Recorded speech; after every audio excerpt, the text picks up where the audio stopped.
on reducing nuclear weapons globally and also in confronting nuclear terrorism.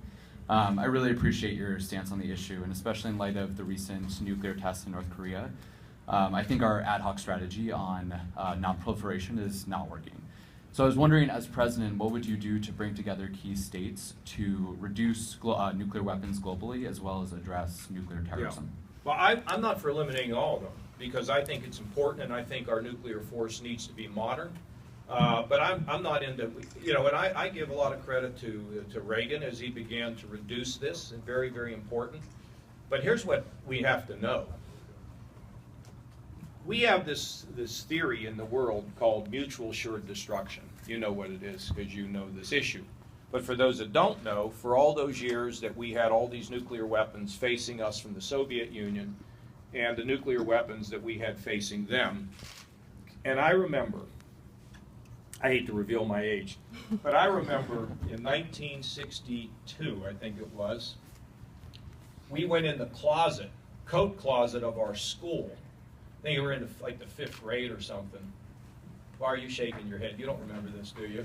You do? And we went in there and we buried ourselves in our coats, thinking if there was a nuclear war between the Soviet Union and us, that might save us. Well, that Cuban Missile Crisis, which is, by the way, an incredible thing to study, never happened. Because they blow us up, we blow you up. But here's the problem. There are many non-state actors out there. Of course, everybody knows ISIS. You got to know, Hezbollah.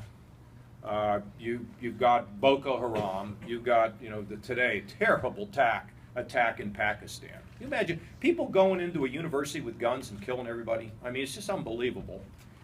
You think these people, if they had their hands on this kind of dangerous material, they wouldn't use it? Well, I think they might.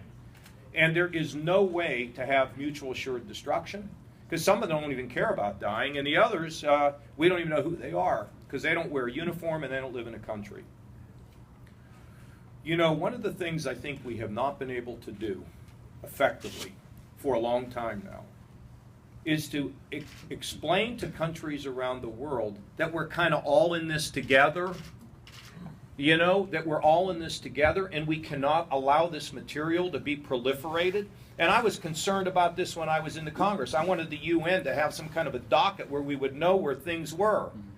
We have to rally the world against the proliferation of this material and these weapons. And in regard to North Korea, there's 2 or 3 things. First of all, we got to talk to the Chinese.